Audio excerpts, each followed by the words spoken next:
You ever hear the terminology break the ice? It's a phrase, kind of to forge a path for others to follow. Kind of alludes to, of course, to the breaking the ice to allow navigation of boats. It goes back to 1579, maybe even further than that, to be, like Plutarch's Lives of the Noble Grecians and Romanes, to be the first to break the ice of the Enterprise. And we're not talking about the Starship Enterprise.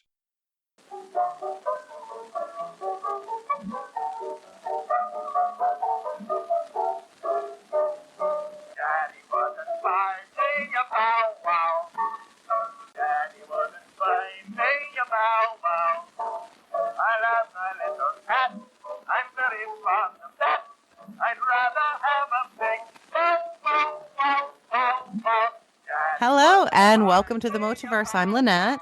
And I'm Skip. Starship Enterprise. I like it. Yeah. That's good. Yeah, break the ice. That's a good one because it's like it makes sense that it comes from, you need to break the ice in front of you in order to navigate. Oh, that makes me think of that. Who is that explorer who ended up, they ended up dying out there in the Arctic or the Antarctic? Oh, His yeah. whole team. Yeah, they finally like found his ship like, I don't know, Right.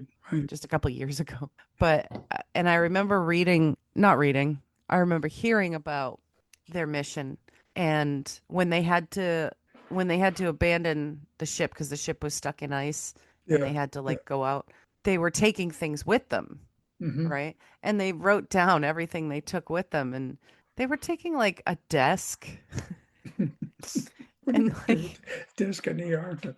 So, Like, do you think you might want to just like maybe take more food instead of your writing desk? yeah. Like Yeah. maybe that's maybe that's a more important uh use of your, the weight that you have to carry. Yeah. Yeah, it's sort of an interesting idiom, It's one of those things that it went along like breaking the ice in terms of navigation and stuff, and then Right. about the 17th century, it took up the current meaning, which is to establish a relaxed relationship, in socially awkward situations, Right. Starting a and it's just conversation. Yeah. yeah. At last, they broke the silence and the ice, Hmm. but then it reverted back. It reverts back to people don't refer to anymore to the same way as what we call an icebreaker. Hmm. There's different terminologies now, a different way of doing things. But it's an interesting idiom. So It is. I like that one. That's good. And it's a good one. It's not too it's not obscure at all, which is good.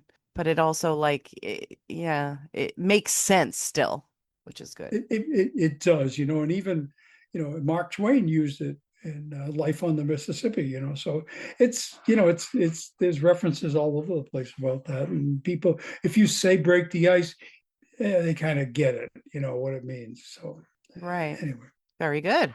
Yeah. So that's a good way to and it's a good way to start a podcast too.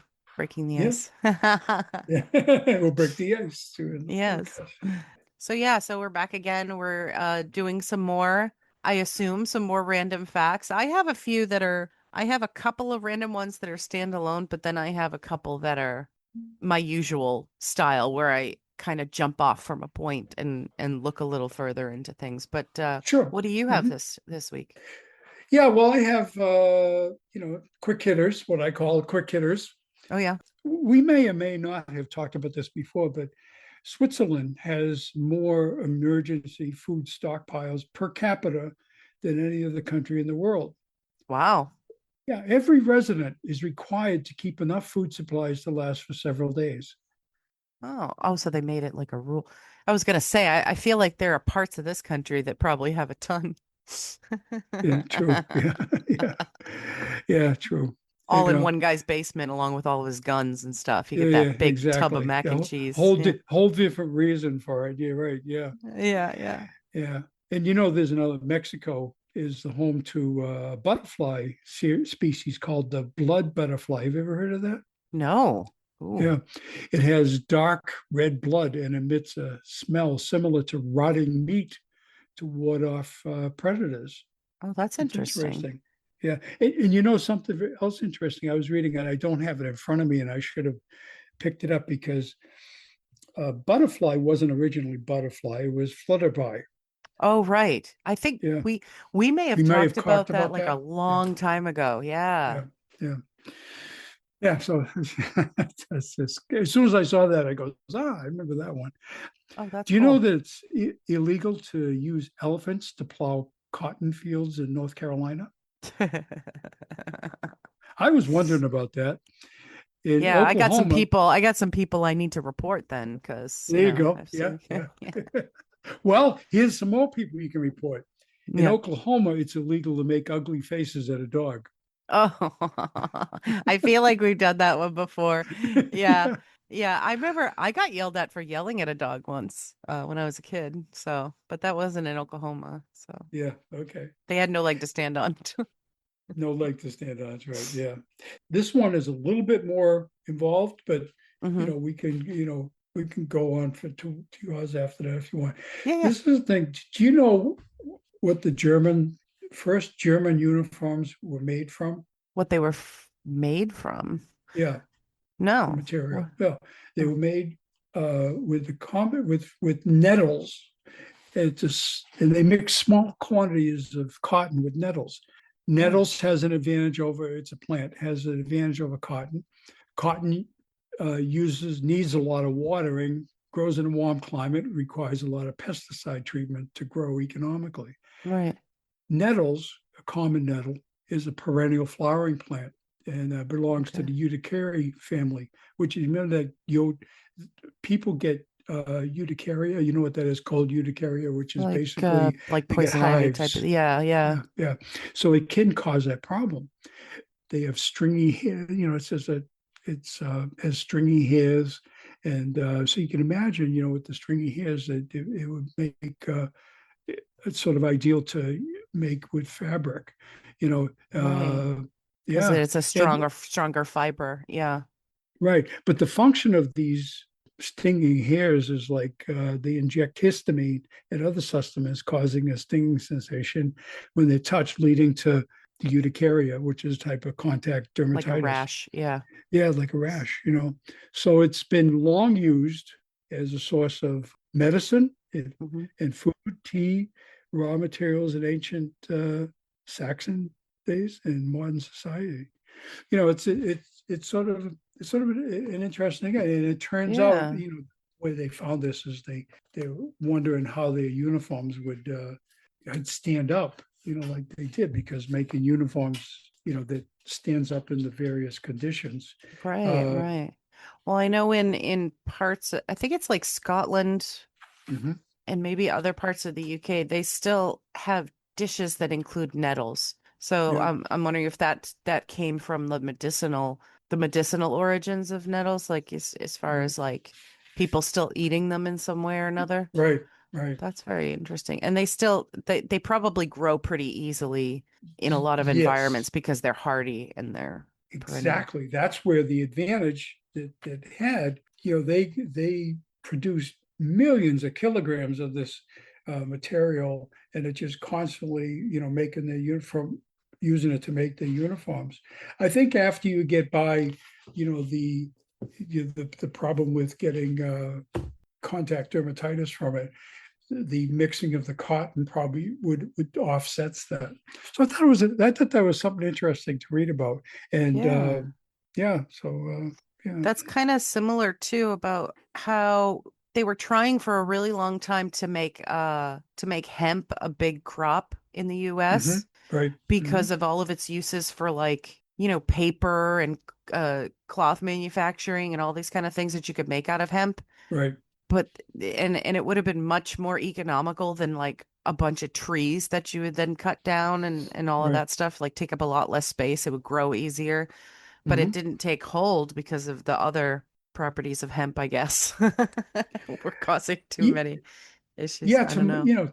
and honestly, to my way of thinking, if that can be applied and used in the way that they used it for clothing, it Hmm. would certainly be more environmentally friendly than what a lot of clothes are made, like polyester and stuff like that, which is basically a oil-based product, Right. So Right. Interesting. pretty odd fact, Oh, I like it. I love stuff like that, because Yeah. it really it's things that people don't think about on a daily basis, but Hmm. do have an influence on us more than you would think, or at least one thing that leads to another that leads to another. Though that kind of stuff is very interesting to me. Yeah. For sure, for sure. The sort of the latest trend you see a lot of is, making stuff out of bamboo. And Hmm.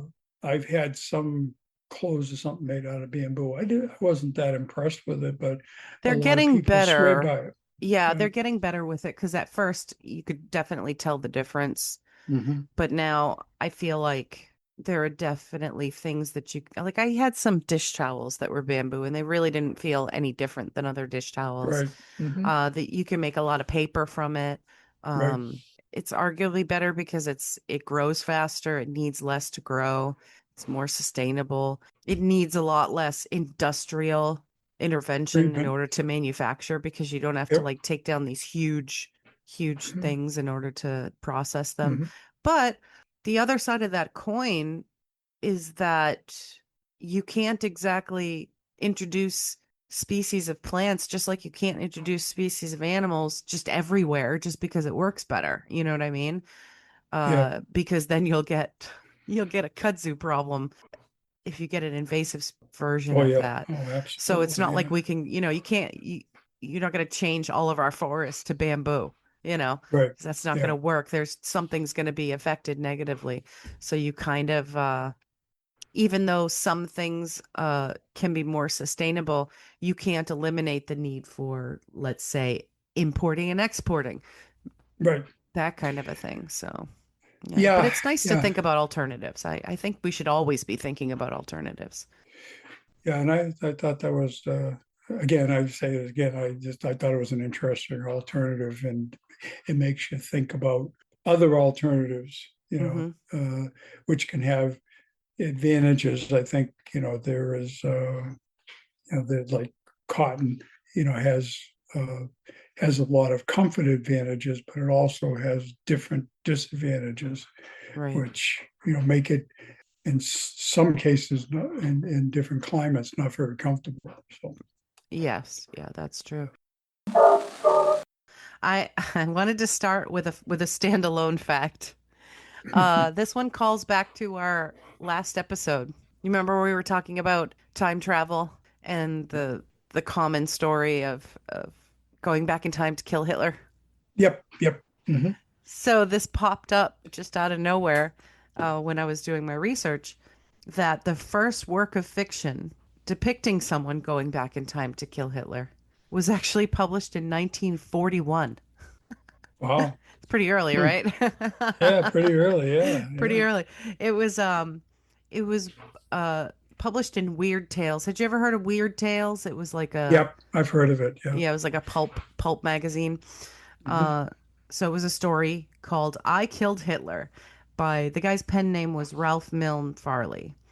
And it was published in 1941. I guess the story does include a paradox. It sounds like a pretty good story actually. So it was basically like a cousin of Hitler decided to go back in time and kill Hitler. But what happens is he then inadvertently assumes Hitler's role and ends up all the same stuff ends up happening in the Oh, end. yeah, yeah. Yeah, which is also what we talked about when we were talking about paradoxes and things like that, and Yeah, dictators and that yeah. kind of It thing. doesn't always change the end result, and Hmm. sometimes you may even come out worse, you Hmm. know. Yeah, so I thought that was an interesting twist on the Mhm. paradox because it wasn't as simple as, you know, I killed my grandfather and now I'm not alive anymore. It's like, oh, I killed this dictator and now for some reason I became one. It's kind of very interesting. It was like the Oedipus thing where Yeah. you knew something bad was going to happen and you tried everything you possibly could to prevent it and then you ended up doing it anyway, like the oracle said.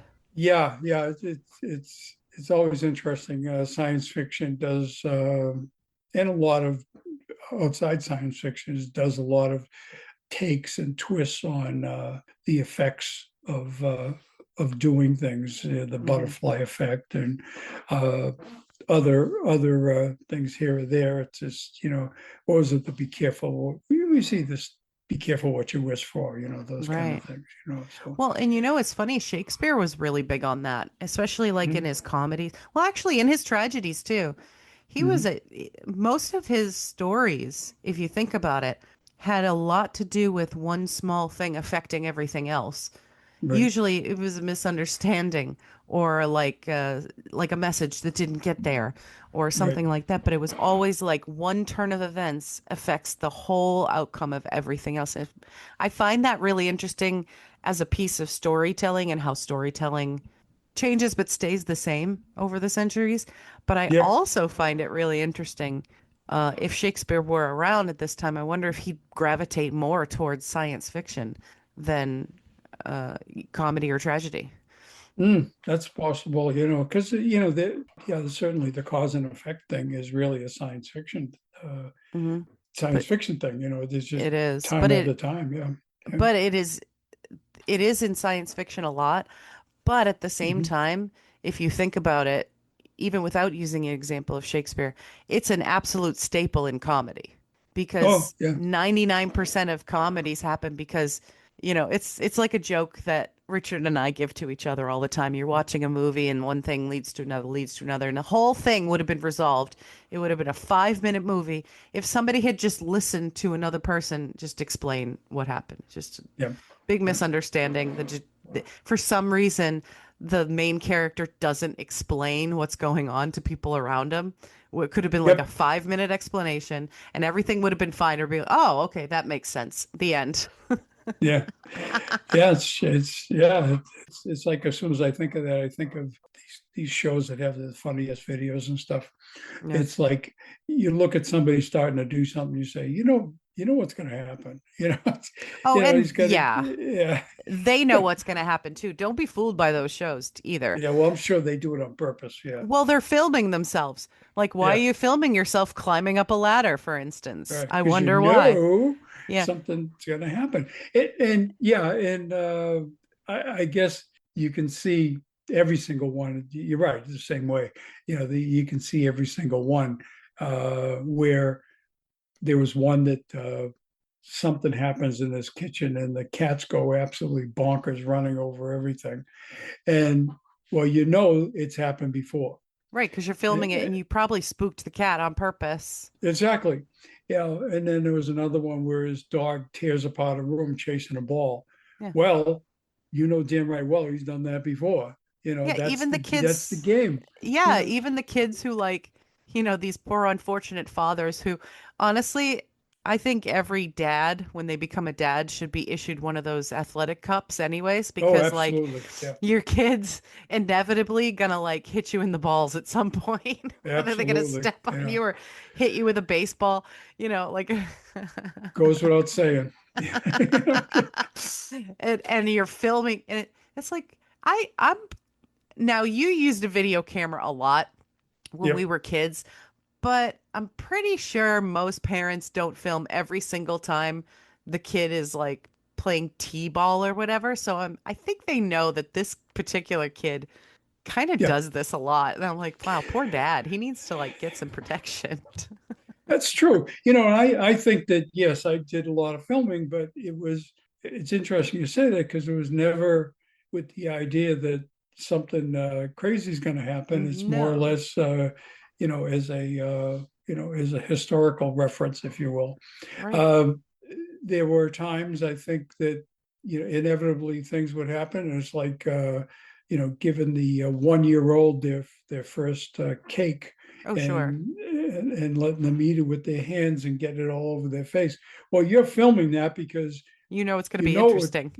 you plan that this is going to happen. Yeah. If the kid doesn't oblige you, and if he turns out to be one that just takes a little lick of the cake and they're done, or eats it We very neatly, you're Well, screwed. yeah, and we had to make Bev make a mess because we gave her first cake, her 1-year-old cake. She was like with the two fingers, just like Yeah. taking a little bit. And I'm like, no, put you. And I put some on her nose, Yeah. and she laughed, and then I put her whole hand in it and she laughed, and then she went crazy.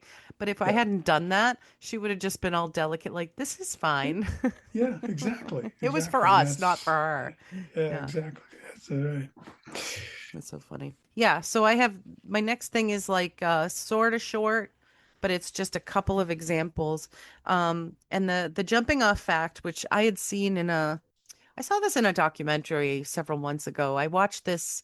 There's this documentary series about it's about our food, like it's about foods, the history of like big companies with foods, like ones that we know, like McDonald's and Burger King and all of this Hmm. like fast food stuff. And it's sort of it's actually it's a cute show. It's pretty involved about the history, and it usually has like competitors. So it would Hmm. have like I said, McDonald's and Burger King. And then this particular one was like Domino's and Pizza Hut, I think. Yeah. Talked about the Hmm. history.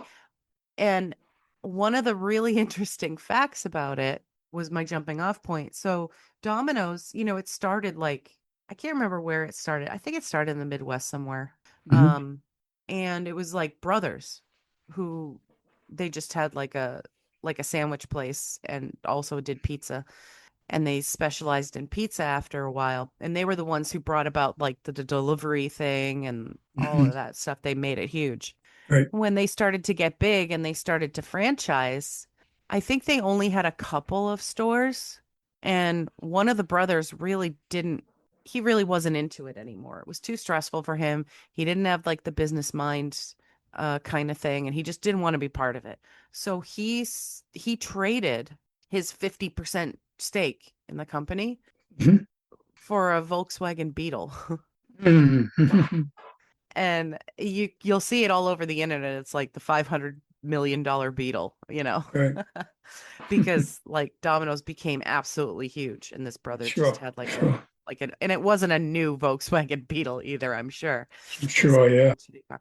And so that was in 1961. So it got me thinking about weird trades or bad deals, and I didn't find a ton. I mean, I want to go into that again, like in a longer list, but I did find a few.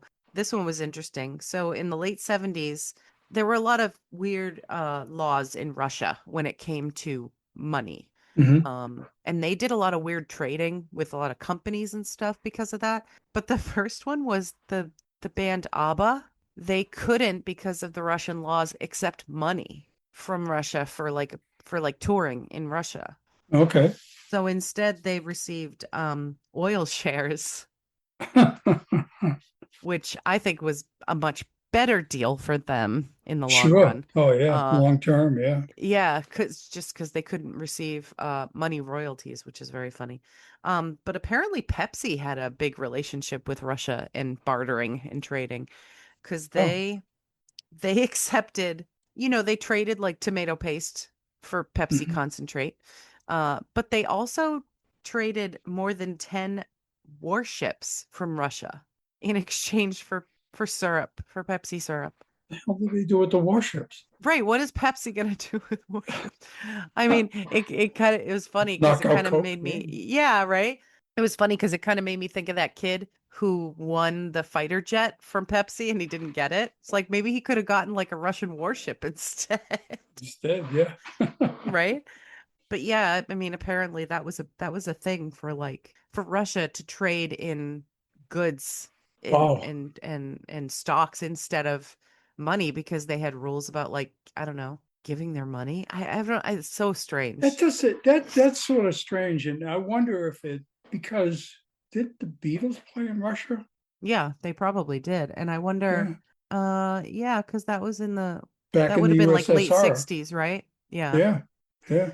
It would have been So late that 60s, so maybe they had to do something similar. I'll have to read up yeah. about that and maybe we could like concentrate on Russia's trade like policies. What the heck Yeah, that I was all wonder about. if I wonder if it had anything to do with, you know, Russia's deals with Sweden because, how there was always the tie with the Nordic states with Russia. So, Right. Yeah, very interesting hmm. stuff. But yeah, I thought those were kind of cool. And if I had to stop myself because I knew if I had more time, I would find a lot more examples of Yeah, yeah, just weird stuff. But I always gravitate towards the odd things anyway. But yeah, you kind of hear about those deals with businesses. I think what I'd like to do the next time I do this subject is to specifically talk about businesses because that's where I wanted to go with the dominoes thing. I yeah. bet there's many examples of people who, sort of could have gotten a lot, but they sold it for like $100 or whatever, and they Well, ended up. yeah, I'm sure that is they're littered all throughout the business world of those kind of occurrences. There is actually it goes back to, I think I was reading one the other day, which in reference to Apple versus Nokia, and Oh, right. Nokia actually came up with the first phone, but they didn't think it was going to be something that would move, and Jobs ended up going forward with it when really Nokia was the one that came up with it. Now Nokia's actually did okay, maybe not compared to Apple, but you know, Oh, yeah, but there was that other company too that was. We watched a documentary on it. It was that other company that was kind of in competition with BlackBerry. mhm. Oh Um, yeah, well, BlackBerry was going to be the thing mhm, because there was a personal, not only a phone but a personal organizer, uh, right. And which then the is iPhone came out and all right. bets were off pretty much, Yep. which is it's And kind of it too could be. bad. I don't know the fact if BlackBerry was a Nokia product or not, but I'm not sure what it was. I just know that BlackBerry. the name BlackBerry. So Yeah, I think that's another. I think it was a company all its own. right. Okay. But yeah. Yeah, so that's I found that fascinating. I met this guy. His name was Rusk, and he owned like hair care products like shampoos, conditioners, and mousses and things like that. And I guess Mhm. it's still a big name. And he was talking to me because he was an elderly gentleman, and he was talking to me about how he sold the business because he wanted to retire. And from what he said, he made a good monetary profit from it. He was okay with Mhm. that. Yep. But because the products were under his last name because they were called Rusk, when he sold it to, I think he sold it to Conair, he was never Hmm. allowed to have a business with his name on it ever again as part of the contract of the Oh sale. wow. So he's Huh. like, he's like, it's fine. I'm a millionaire. I'm okay with that. Yeah. I have enough money to be comfortable for the rest of my life, but I can never ever start a business and call it Rusk again, which is kind of a bummer. It's kind of a bummer. Yeah. Yeah, that would be like, I mean, if you had enough money to never have to worry about anything again and you weren't the kind of person who wanted to start a business, I think I'd be okay with that. Yeah. But there is that thing where your name isn't yours. Yeah, that's true. I mean, you hear all the time how musicians, for example, Yeah. when they first starting off, they give up their rights to some songs just to get, to get a contract. Oh, so many things and so many stories have come out in recent years when people are now starting to talk about that. I mean, you had a lot of the artists who broke away from really controlling situations like Britney Spears, and then Mhm. like Prince and George Michael in particular both had problems with their record labels, and you know the, they had to do things they didn't want to do for their record labels, and then later, like, Prince, like, he's like, my name's not Prince anymore, you know what I mean? He's like, I'm this Mhm. symbol now. He did that because of a record company issue, because he could be Right. he couldn't go off on his own and be Prince. He had to be like under contract as Prince. Right. Right. George Michael, same thing. And I was listening to a story, a podcast about George Michael in particular. It did like a deep dive into all of his life and his problems and his Right. troubles and everything. And it's something I didn't think about, but it is something I will think about every time I hear this kind of thing again. You know how, like, recording artists, they seem to always be putting out Christmas albums? Oh yeah. Like Mhm. another Christmas album this year, and then even though they did a Christmas album last year, well, a lot of those Christmas albums a lot of the reason these artists are doing these Christmas albums, which by the way, a lot of them aren't great, they're just like kind of Mm. shitty, Yeah. is because they're under contract for X amount of albums Yeah. and they So they want to do that. burn it up so they could be done with their contract with Right. this record company. So, and anytime you think about a popular Christmas song by a famous pop artist, just think that maybe they wrote that because they're trying to get out of an abusive relationship with their label. Yeah, I think there's these competition shows are kind of like that, where Yeah. somebody gets really excited because they won, but the reality is the ones that don't win sometimes turn out better off than the Right, ones because if that you win, you're won stuck in because like a 30 album contract and then right, right, you got 4 albums done and you're thinking, "Oh wow, oh wait, I can't do what I want to do. I yeah, can't take this yeah, offer, I can't take that offer because I'm stuck in this contract." Wasn't it Marvin Gaye who he wrote a whole album of like, wasn't he the one who did like sexual healing? That song yep, Sexual Healing. mm, And he did that because he had a like divorce proceedings, mhm, and in the divorce proceedings, he had to give the profits of an album to his ex-wife. So he thought he'd write the worst album possible. mm. And it turned out to be really popular. Yeah, yeah, So he it's wrote all these songs that he thought were gross, and they yeah. turned out to be good. People Yeah. liked it. Yeah, it can be like that. I mean, as I say, my example of that, like I go back to these competition shows where Yeah. I can think of like 4 or 5 or more different artists that didn't finish in the top even one or two. And when, when they lost, you say, geez, they never should have lost, but they actually turned out a lot better uh, financially, had more successful careers. Yeah. And I've got to believe that some of it's the talent, but another part of it is that you're sort of handicapped or handcuffed, if you will, uh, to record companies, or because what happens, you know what happens when it's just like the first albums and stuff. Usually they're a Mm. new thing and they get very popular and make a lot of money, Right. and a lot of times it's hard to duplicate. That's what they call the one hit wonders. It's hard to duplicate that, and I think the reason for that is just about what you said. They get handcuffed, but more than that, they have an obligation, so they just churn out stuff. Yeah. Oh yeah, and they're It's not doing exactly what they would like to do. Well, right, and the whole exactly. thing about success in the music industry, a lot of it's manufactured just like it is in the movie industry. The reason why a lot of people prefer independent films is because they tend to have better stories to tell because they don't feel churned out by a machine. That's right. Yep.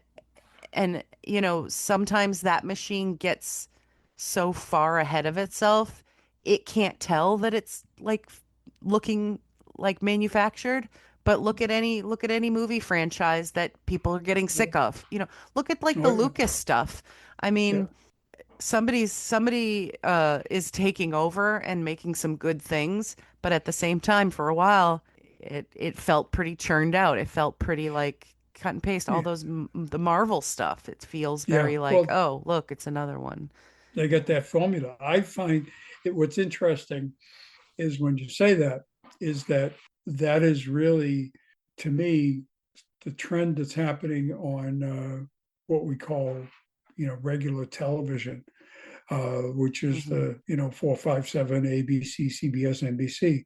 Yeah. And what they end up doing is they turn out basically the same storyline. So you could watch shows on different networks and it'd be the same storyline. I Yeah. think I talked about this in one of our episodes where they have this thing where what happens with twins early in the pregnancy, if one twin is not as viable, it gets Right. absorbed into the other twin. Right. And this came up in 4 Hmm. doctor shows, the Yeah. same thing 4 times. Well, And it's like, well, because the inner like the success machine, the entertainment machine, yeah, it knows what worked before. Like you can't have accidental. They don't want to risk having accidental success on something. So they just Yep. go with what worked last time.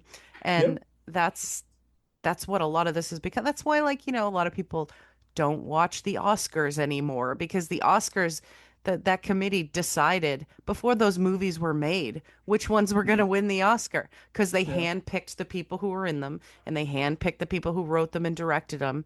And they were like, this one's going to be groomed as an Oscar picture before it's even a picture. Like the Right. TV shows are no different. They're like, eh, Oh yeah. they're Well, saying we need a show that does this, this, and this, and we want a this kind of type. And the it's number like one hit. They got this. because it works. It's on for Yeah. 1 or 2 weeks, and it's a number one hit.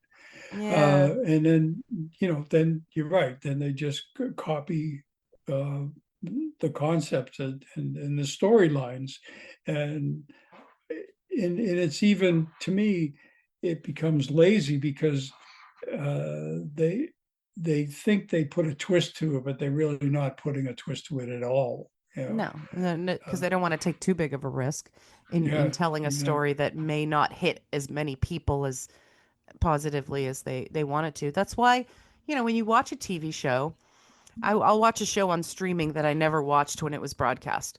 mhm, And we'll put it on and I say, well, this feels like it was on ABC. Like that yeah, you could just tell what was on a network as yeah, opposed to when we started getting prestige television, like with right, Mad Men and things like that, when that all started, The Sopranos, when that all started, you could tell it felt a little different because it felt like because they didn't have the restriction of pleasing a studio, right, they were able to write something more adventurous or something a little bit riskier or something a little bit different. right, And I mean, unfortunately, that stuff is also becoming formulaic too. yeah, Uh, yeah. but it's a slower, I feel like it's a slower progression. And unfortunately, this is the problem when money is involved because you're going to build a corporation around a money making enterprise. And once you get corporate, you're going to turn into like, you need to keep those numbers the way that you predict them. And Oh, absolutely. yeah. And if and a lot of times they don't really care as Hmm. long as the formula that had worked the previous time will bring people into watching a program or going to a movie theater, which movie theater is not as the same anymore. Yeah. But yeah, do you know? Do you know what you're doing when you do the hokey pokey? What are we doing? You may, you just may, be performing a sinister parody of the Roman Catholic Latin Mass. Oh, I want to know Yeah, about this. yeah. The theory goes that in the days of the priest celebrated the Mass facing the altar, the congregation mimicked his gestures and words as they misheard them behind their back. Right. And thus the words hokey pokey, are a corruption of the Latin phrase hoc est enim corpus meum, which is this is my body. Uh, Oh, yeah, it may also be related to hocus pocus, the old conjurer's face right. dating back to the early 17th century. By the 18th century, it contracted the word hoke. But what it came to mean, the origin of hokey pokey came to mean nonsense, attached itself to ice cream vendors, hokey pokey, penny a lump, that kind of stuff, Yeah, yeah. Uh, and it's ice cream with toffee is still called hokey pokey in New Zealand and Australia. Oh, that's interesting. Because the dance, they call it hokey cokey in the Hokey UK. cokey, right, Yeah, right. yeah. So are they also saying that the gestures came from the Catholic Mass? Like, because he's like, you put your one hand in and you put your one hand out and Put then your you right shake it hand all in, your about. right hand out, and you shake it all Well, about. they're shaking the incense thing, right? Right. He says they probably, whoever wrote it, despite the possible religious resonances, just it became a favorite of foreign language teachers trying to get students to remember the body parts of in Right. other Yeah, that's very languages. interesting. Yeah, And there is a lot of repetitive stuff with the Catholic Mass too, because like you said, because they were in Latin, you also didn't, a lot of people didn't understand what was being said. So you were yeah, probably imitating the gestures, right? That's why everybody Mhm. stands up and then sits down and then kneels at a certain point over and over again, because that you have to do whatever like you're directed to do visually. And you think about that, it was like it used to be they had their back Right. to it. Now it was sort of funny that if they changed it to where the priest actually faces the congregation, where they used to have their back to him. Yeah. So it's changed now where they face the congregation as they're doing it. So that probably prevented that gesturing thing, you know. And Yeah. yeah, my favorite thing about the not favorite thing, but my memory of everything we used to be in Latin, and when they transferred it over to English, there was like at the end of the masses, just go in peace. The mass is ended, and you go, thanks be to God. And I always go, oh yeah, thank you God. Yeah, It's all right. over. So Well, it was so I'm sure I've mentioned this to you before. The guy who wrote Angela's Ashes, mhm. uh his brother wrote a book also, and it's called A Monk Swimming. Uh-huh. And that title is from when he was a kid. He thought the thing you say, what is the thing you say? Blessed art thou amongst women. Yeah. That he thought Thy it womb, said, Jesus. Yeah, yeah, yeah. yeah, yeah. So when you talk about like Mary, Mm-hmm. Yeah. they would say, Blessed art thou amongst women. And Women, he right. thought they were saying, Blessed art thou a monk swimming. Well, So, that's like, yeah, sure, that's just like misunderstanding lyrics of songs. Yeah. yeah, exactly. But it's cute because he he remembered it that way because he was probably like 6 years old when he had that misunderstanding. And and back in the time when he was growing up, which is I think he's probably your generation, that author. Okay. Mhm. Back in the time when he was growing up, if you had a question, especially if you had a question about a religious thing, you didn't really ask your parents. And if you did, like your parents didn't like explain things to you. They would just be like, that's just how it is. So you kind of didn't ask and you just made your own assumptions as you were a little kid. And Well, you you kind of did, had these misunderstandings. yeah. And even in catechism class, because the way they were in catechism classes, you didn't ask questions. They were just telling you what it was going to be. Yeah. So, Well, yeah. And there's in actually in Angela's Ashes, uh it's it's a very dark, there's a lot of dark parts in that, but there are some that are kind of funny. So he has his like first communion, yeah, and to celebrate his first communion they have like a kind of a big meal at the house, and these guys were poor, they didn't have a lot of food, so this was like a feast for them. And the right, kid eats too much food and he gets sick, so he runs outside and throws up in the yard. And his mother is like super worried because his mother's like, that's a holy meal. You just right, threw up a holy meal. What do we do? And the mother makes the kid go back to church and go into the confession booth and ask the priest, what are we supposed to do?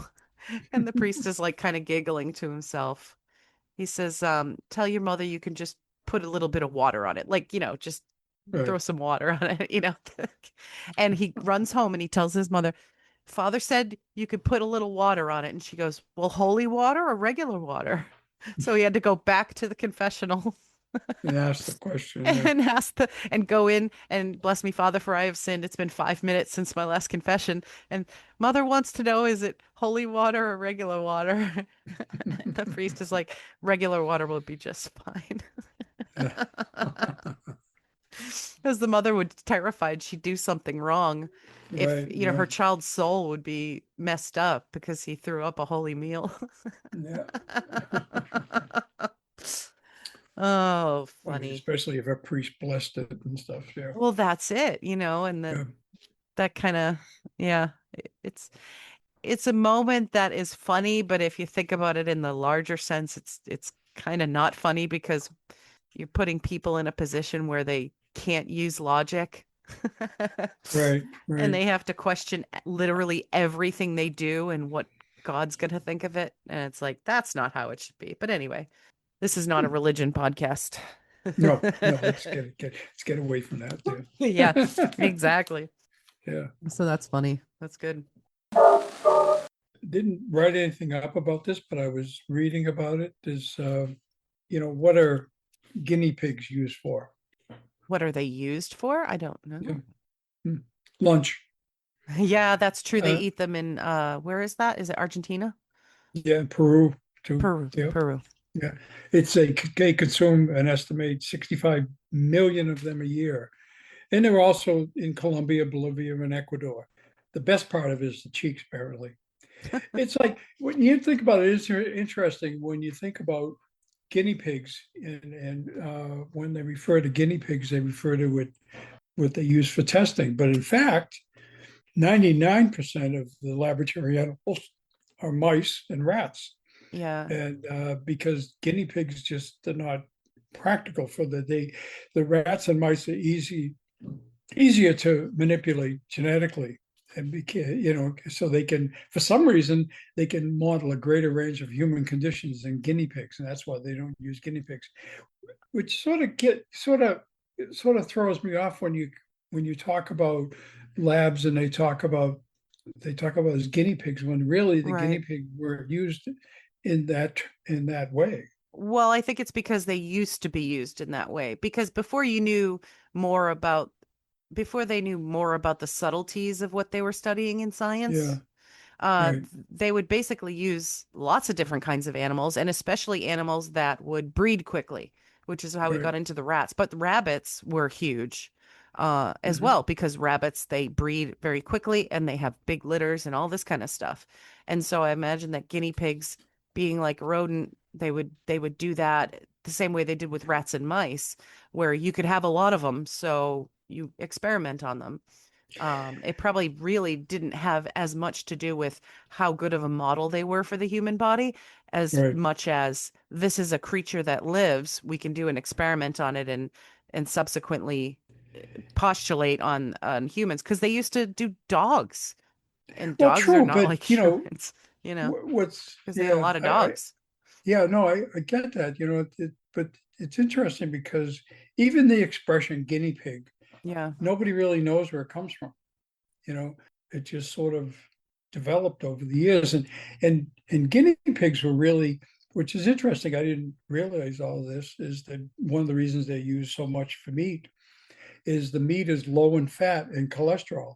Oh, And by the way, it tastes like rabbit. I imagine it would. Yeah. Yeah. Uh, and they used to, in the Andes, they use guinea pigs to detect illness in people.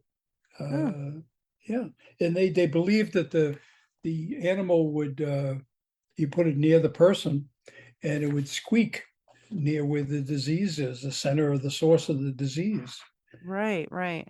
Oh, You that's know, interesting. and it's like in the cathedral of in Peru, there's a painting of the Last Supper in which Jesus and the disciples are shown about to eat roast guinea pig. Oh, that's really interesting. Oh, Yeah, I just read that they may be called guinea pigs because of a corruption of the place of Guyana.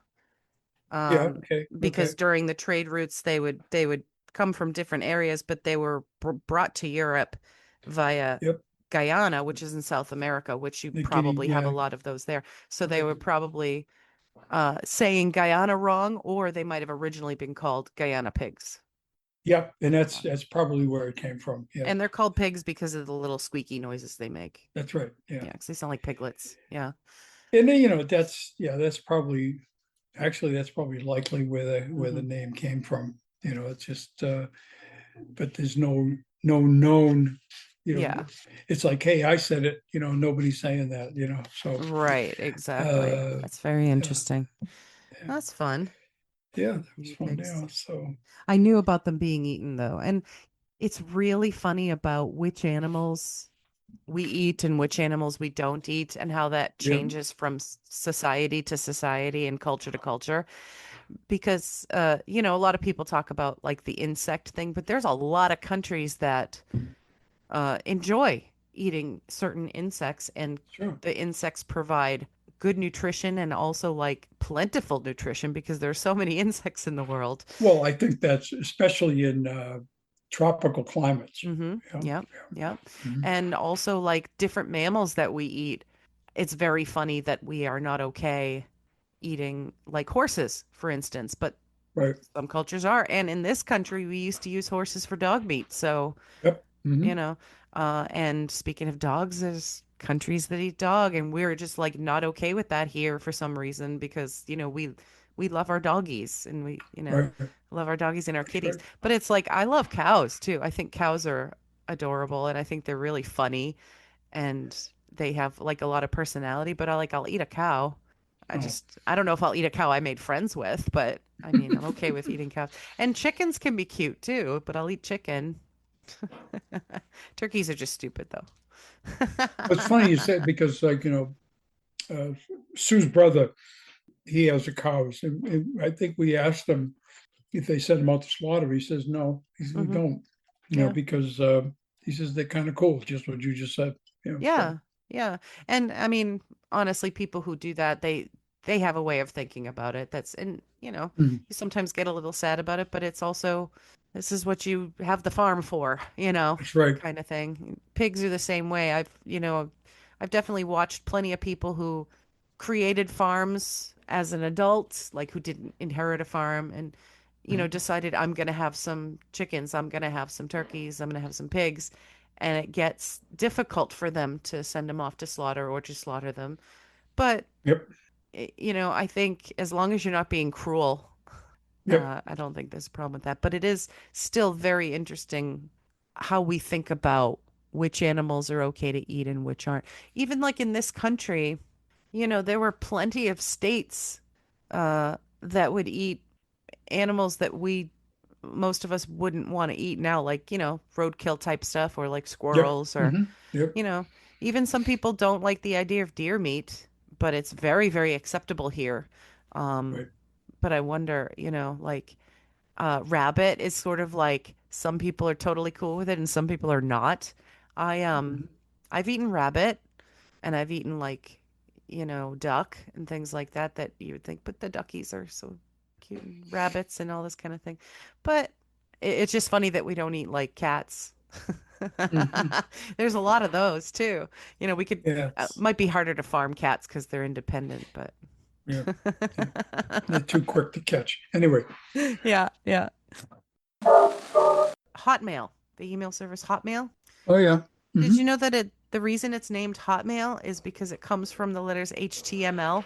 No, I didn't know that. Yeah, Oh, isn't that cool. interesting? So originally, when it was spelled, it was like the H, T, M, and L are capitalized, and the rest is little Hmm. letters. Right. I thought that was interesting. That's interesting. Yeah, that's cool. Yeah. A cool thing. The classic ghost costume, like the sheet, Hmm. that actually originates from funeral practices. Really? Yeah, so like the idea of being haunted by a ghost and why would they look like they were wrapped in a sheet? It's because we used to wrap our dead in a sheet, In sheets. in Okay. shrouds. Yeah. So that's why when Shrouds. they Yeah. came back, they would look like that and be like, Because "Whoa," in the shroud. they kept the sheet. Yeah, kind of like the chains thing too. Maybe not so much the chains because there were some people who were chained down because of the fear of vampires and things like that.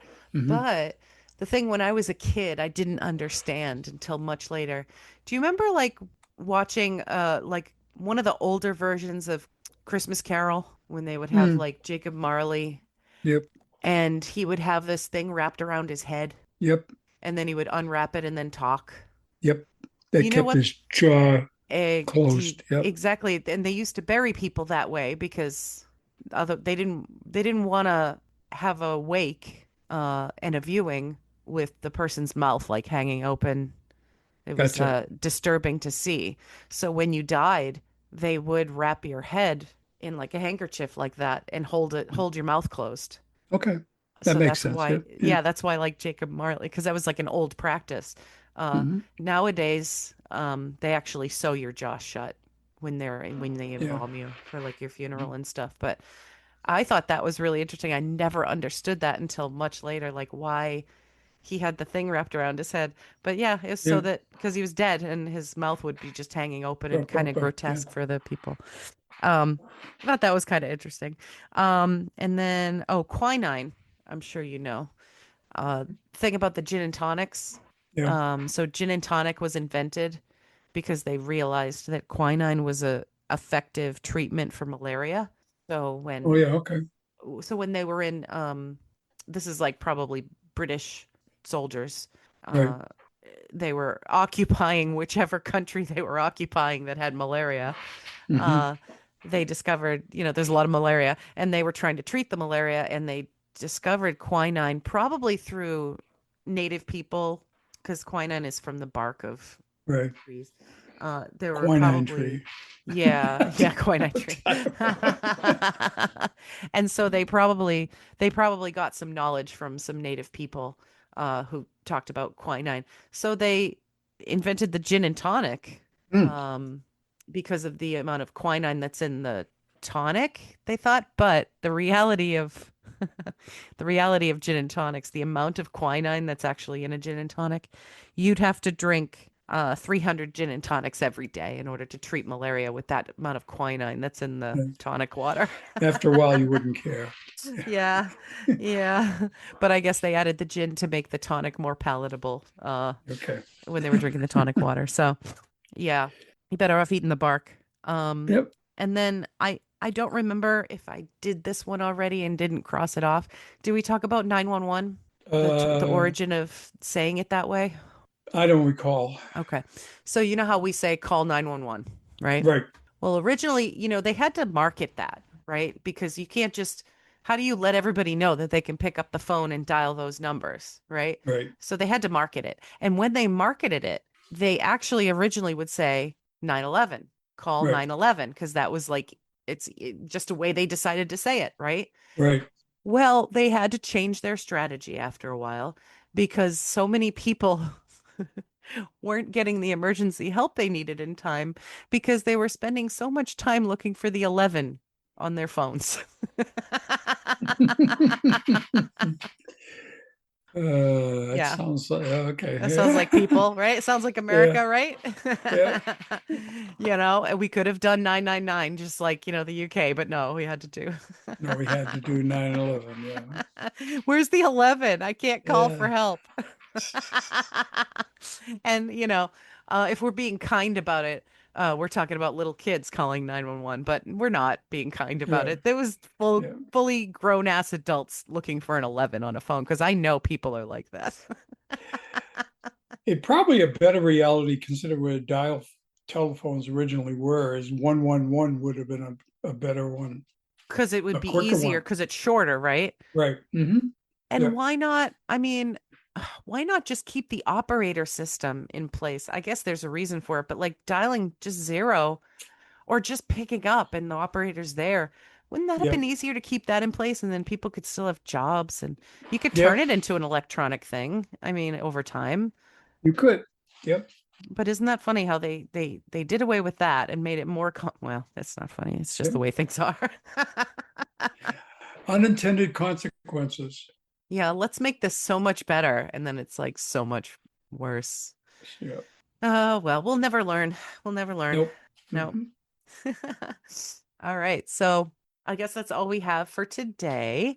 Yep. So if you guys want to send us an email, we're at mochiverse@gmail.com. That's MOCCIAVERSE at gmail.com. And you can come and please give us a rating and subscribe if you can to any of the podcast platforms that you listen to us on.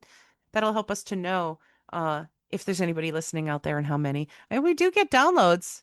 It's a Yep. it's a fairly consistent number. It's funny, I was looking through the numbers Mhm. and we've got like a certain amount for each episode when it comes Yeah. out. But then I think people, if they like something, are going back because like one of our episodes was like the dark fairy tale one. Used to have Hmm. like 10 and now it has like 27. So Oh somebody's yeah. somebody's Well, finding it. the dark fairy tales I always thought was a sort of a I twist know. that people would like, you We know. need to go back to that soon. I think we should develop that pretty soon. Yep. Okay. So yeah, so hey, you know what? And if you guys would send us an email, you could let us know what you think and we could like tailor our show to what you want to listen to. That's just a thought. But since you haven't done that, what we decide to give you every 2 weeks is dad jokes. So you're gonna have to live There through you that. go. That's right. There you go. There's the pain of it all. I started. I wanted. I always worry about doing this. This is a blonde joke. Oh, good, good. Blonde Uh, jokes. Yeah. blonde jokes. Fired from a pharmacy job for failing to print labels. Hello, bottles won't fit in a typewriter. Yeah. Get really excited finishing because they finished the jigsaw puzzle in 6 months. Oh. The box said 2 to 4 years. That's cute. Tried to make Kool-Aid, wrong instructions. 8 cups of water won't fit into those tiny packets. So anyway, it did was swimming and they said to do the breaststrokes, and I got nowhere because everybody else was using their arms. Okay, so a few old jokes. Yes. Old is when a sexy babe catches your fancy and your pacemaker opens the garage door. Old is when you're cautioned to slow down by your doctor and not the police. Yes, yes. Old is when an all-nighter means not getting up to go to the bathroom all night. Oh, yeah, what's that? Yeah. Hey, doctor, do you have a second opinion? Yes, come back tomorrow. Yeah. Uh, doctor thinks that everyone thinks I'm a liar. And he goes, I find that hard to believe. Oh. Ooh. Doctor, I have a very serious mental problem. When did it start? When did what start? Yeah. Doctor, I think I have an amnesia problem. Just go home and try not to forget about it. Yeah, yeah. You know, listen, why do cats eat fur balls? Why? Because they love a good gag. Cute. Yeah, I ordered a book of puns last week, but I didn't get it. I hate negative numbers. I will stop at nothing to avoid them. That's good. That's a good one. Yeah. I like that. Okay, that's what I got so far. Nice. Nice. Very As good. if that Nice. isn't enough. No, it's short and sweet, actually. Thank you. Yeah. And the audience thanks you. There you Yeah, go. There you so go. that's all we have for this week. We will see you in a couple of weeks. Bye. Bye. Okay. Bye. Anyway. Daddy wasn't finding a bow wow. Daddy wasn't finding a bow wow. I've got a little cat. I'm very fond of that.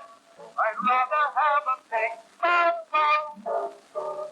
So the blonde goes to a doctor and he puts her on a birth control pill and she leaves and she comes back a couple months later and she's pregnant. The doctor's like, "What happened?" She says, "Well, doc, I used it every day, but it kept falling out."